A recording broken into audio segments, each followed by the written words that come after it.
जय गुरु जी। शुक्राना गुरु जी। जय गुरु जी। संगत जी, कल हमने अध्याय 2 और 3 की समाप्ति की थी और आज हम अध्याय 4 पढ़ने जा रहे हैं। सबका बहुत बहुत शुक्राना ये शिव पुराण सुनने के लिए। और गुरु जी कहते हैं कि आप जितना इस ग्रंथ का पाठ करोगे उतना ही आप सबका कल्याण होगा। जय गुरु जी। शुक्राना गुरु जी। अनंतम अनंतम शुक्राना गुरु जी। संगत जी, गुरु जी के दर्शन कीजिए।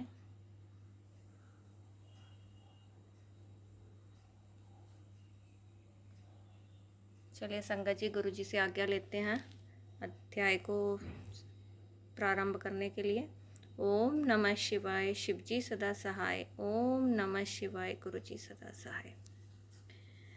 चंचुला की प्रार्थना से ब्राह्मण का उसे पूरा शिव पुराण सुनाना और समय अनुसार शरीर छोड़कर शिवलोक में जा चंचुला का पार्वती जी की सखी एवं सुखी होना।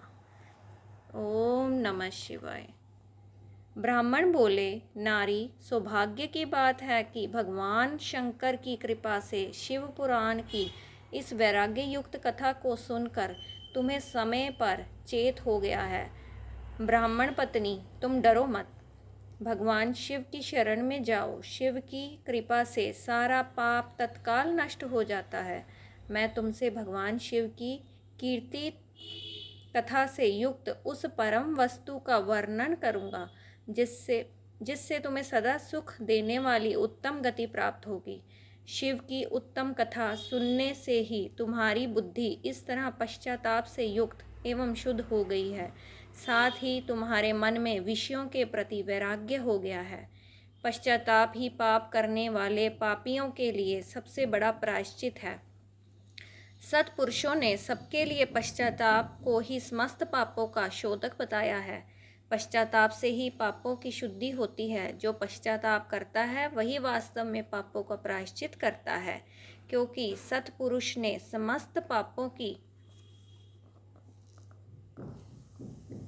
शुद्धि के लिए जैसे प्रायश्चित का उपदेश किया है वह सब पश्चाताप से संपन्न हो जाता है। जो पुरुष विधि पूर्वक प्रायश्चित करके निर्भय हो जाता है वह अपने कुकर्म के लिए पश्चाताप नहीं करता। उसे प्रायः उत्तम गति नहीं प्राप्त होती, परंतु जिसे अपने कुकृत्य पर हार्दिक पश्चाताप होता है वह अवश्य उत्तम गति का भागी होता है, इसमें संशय नहीं। इस शिव पुराण की कथा सुनने से जैसी चित्त शुद्धि होती है वैसी दूसरे उपायों से नहीं होती। जैसे दर्पण साफ करने पर निर्मल हो जाता है, उसी प्रकार इस शिव पुराण की कथा से चित्त अत्यंत शुद्ध हो जाता है, इसमें संशय नहीं है। मनुष्यों के शुद्ध चित्त में जगदम्बा पार्वती सहित भगवान शिव विराजमान रहते हैं। इससे वह विशुद्धात्मा पुरुष श्री सांभव सदाशिव के पद को प्राप्त होता है। इस उत्तम कथा का श्रवण समस्त मनुष्यों के लिए कल्याण का बीज है, अतः यथोचित शास्त्रोक्त मार्ग से इसकी आराधना अथवा सेवा करनी चाहिए। यह भव बंधन रूपी रोग का नाश करने वाली है। भगवान शिव की कथा को सुनकर फिर अपने हृदय में उसका मनन एवं निधि ध्यासन करना चाहिए। इससे पूर्णतः चित्त शुद्धि हो जाती है। चित्त शुद्धि होने से महेश्वरी की भक्ति अपने दोनों पुत्रों ज्ञान और वैराग्य के साथ निश्चय ही प्रकट होती है। तत्पश्चात महेश्वर के अनुग्रह से दिव्य मुक्ति प्राप्त होती है। ओम नमः शिवाय। इसमें संशय नहीं है, जो मुक्ति से वंचित है उसे पशु समझना चाहिए, क्योंकि उसका चित्त माया के बंधन से आसक्त है। वह निश्चय ही संसार बंधन से मुक्त नहीं हो पाता। ओम नमः शिवाय। ब्राह्मण पत्नी, इसलिए तुम विषयों से मन को हटा लो और भक्ति भाव से भगवान शंकर की इस परम पावन कथा को सुनो। परमात्मा शंकर की इस कथा को सुनने से तुम्हारे चित्त की शुद्धि होगी और इससे तुम्हें मोक्ष की प्राप्ति हो जाएगी। जो निर्मल चित्त से भगवान शिव के चरणारविंदों का चिंतन करता है उसकी एक ही जन्म में मुक्ति हो जाती है। यह मैं तुमसे सत्य सत्य कहता हूँ। ओम नमः शिवाय। सूत जी कहते हैं, शौनक, इतना कहकर वे श्रेष्ठ शिव भक्त ब्राह्मण चुप हो गए। उनका हृदय करुणा से आर्द्र हो गया था। वे शुद्ध चित्त महात्मा भगवान शिव के ध्यान में मग्न हो गए। तदंतर बिंदुक की पत्नी चंचुला ही मन प्रसन्न होती।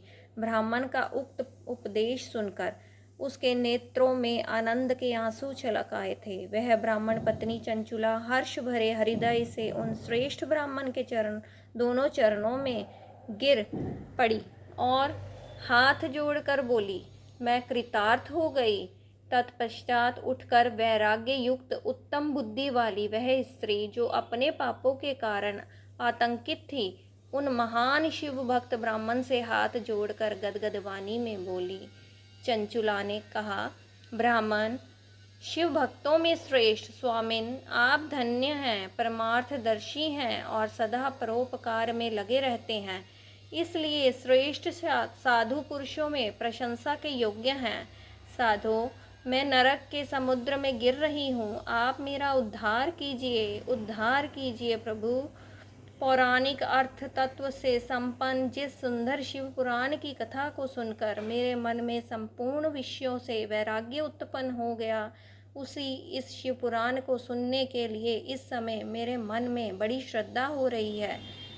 सूत जी कहते हैं, ऐसा कहकर हाथ जोड़कर उनका अनुग्रह पाकर चंचुला उस शिव पुराण की कथा को सुनने की इच्छा मन में लिए उन ब्राह्मण देवता की सेवा में तत्पर हो वहाँ रहने लगी। तदंतर शिव भक्तों में श्रेष्ठ और शुद्ध बुद्धि वाले उन ब्राह्मण देव ने उसी स्थान पर उस स्त्री को शिव पुराण की उत्तम कथा सुनाई। इस प्रकार उस गोकर्ण नामक महाक्षेत्र में उन्हीं श्रेष्ठ ब्राह्मण से उसने शिव पुराण की वह परम उत्तम कथा सुनी, जो भक्ति, ज्ञान और वैराग्य को बढ़ाने वाली तथा मुक्ति देने वाली है। उस परम उत्तम कथा को सुनकर वह ब्राह्मण पत्नी अत्यंत कृतार्थ हो गई। उसका चित्त शीघ्र ही शुद्ध हो गया। फिर भगवान शिव के अनुग्रह से उसके हृदय में शिव के सगुण रूप का चिंतन होने लगा। वह इस प्रकार उसने भगवान शिव में ओम नमः शिवाय इस प्रकार उसने भगवान शिव में लगी रहने वाली उत्तम बुद्धि पाकर शिव के सच्चिदानंदमय स्वरूप का बारंबार चिंतन आरंभ किया। तत्पश्चात समय के पूरे होने पर भक्ति, ज्ञान और वैराग्य से युक्त हुई चंचुला ने अपने शरीर को बिना किसी कष्ट के त्याग दिया। इतने में ही शिव त्रिपुर शत्रु भगवान शिव का भेजा हुआ एक दिव्य विमान द्रुत गति से वहां पहुंचा, जो उनके अपने गणों से संयुक्त और भांति भांति के शोभा साधनों से संपन्न था। चंचुला उस विमान पर आरूढ़ हुई और भगवान शिव के श्रेष्ठ पार्ष दोनों उसे तत्काल शिवपुरी में पहुंचा दिया। उसके सारे मल धुल गए थे। वह दिव्य रूप धारिणी दिव्यांगना हो गई थी। उसके दिव्य अवयव उसकी शोभा बढ़ाते थे। मस्तक पर अर्धचंद्र का मुकुट धारण किए वह गौरांगी देवी शोभाशाली दिव्य आभूषणों से विभूषित थी। शिवपुरी में पहुंचकर उसने सनातन देवता त्रिनेत्रधारी महादेव जी को देखा। सभी मुख्य देवता उनकी सेवा में खड़े थे। गणेश, भृंगी, नंदीश्वर तथा वीरभद्रेश्वर आदि उनकी सेवा में उत्तम भक्ति भाव से उपस्थित थे। उनकी अंक कांति करोड़ों सूर्यों के समान प्रकाशित हो रही थी। कंठ में नील चिन्ह शोभा पाता था। 5 मुख और प्रत्येक मुख में 3-3 नेत्र थे। मस्तक पर चंद्राकार मुकुट शोभा देता था। उन्होंने अपने वामांग भाग में गौरी देवी को बिठा रखा था, जो विद्युत पुंज के समान प्रकाशित थी। ओम नमः शिवाय। गौरीपति महादेव जी की कांति कपूर के समान गौर थी। उनका सारा शरीर श्वेत भस्म से भासित था। शरीर पर श्वेत वस्त्र शोभा पा रहे थे। इस प्रकार परम उज्ज्वल भगवान शंकर का दर्शन करके वह ब्राह्मण पत्नी चंचुला बहुत प्रसन्न हुई।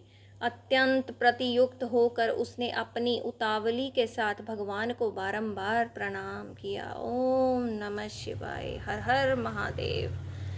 फिर हाथ जोड़कर वह बड़े प्रेम, आनंद और संतोष से युक्त होकर विनीत भाव से खड़ी हो गई। उसके नेत्रों से आनंदाश्रुओं की अविरल धारा बहने लगी तथा संपूर्ण शरीर रोमांच हो गया। उस समय भगवती पार्वती और भगवान शंकर ने उसे बड़ी करुणा के साथ अपने पास बुलाया और सौम्य दृष्टि से उसकी ओर देखा। पार्वती जी ने तो दिव्य रूप धारिणी बिंदु गाप्रिया चंचुला को प्रेम पूर्वक अपनी सखी बना लिया। वह उस परमानंद घन ज्योति स्वरूप सनातन धाम में अविचल निवास पाकर दिव्य सौख्य से संपन्न हो अक्षय सुख का अनुभव करने लगी। ओम नमः शिवाय। संगत जी, यहाँ अध्याय 4 की समाप्ति होती है और आज गुरुजी ने इतनी ही आज्ञा दी है पाठ की, तो गुरुजी से आज्ञा लेते हैं। इस पाठ को यहीं समाप्त करते हुए कल आगे के पाठ के साथ आपके साथ फिर मुलाकात होगी। ओम नमः शिवाय। शिवजी सदा सहाय। ओम नमः शिवाय। गुरुजी सदा सहाय। जय जय गुरुजी। तन तन गुरुजी। शुक्राना गुरुजी, शुक्राना। संगत जी, मुझसे पाठ करने में कोई भी त्रुटि हो गई हो तो मैं हाथ जोड़कर गुरुजी महाराज से और आप सबसे माफ़ी चाहती हूँ। कृपा करें मेरी त्रुटियों को माफ़ करें। जय गुरुजी। शुक्राना गुरुजी। ओम नमः शिवाय। शिवजी सदा सहाय। ओम नमः शिवाय। गुरुजी सदा सहाय।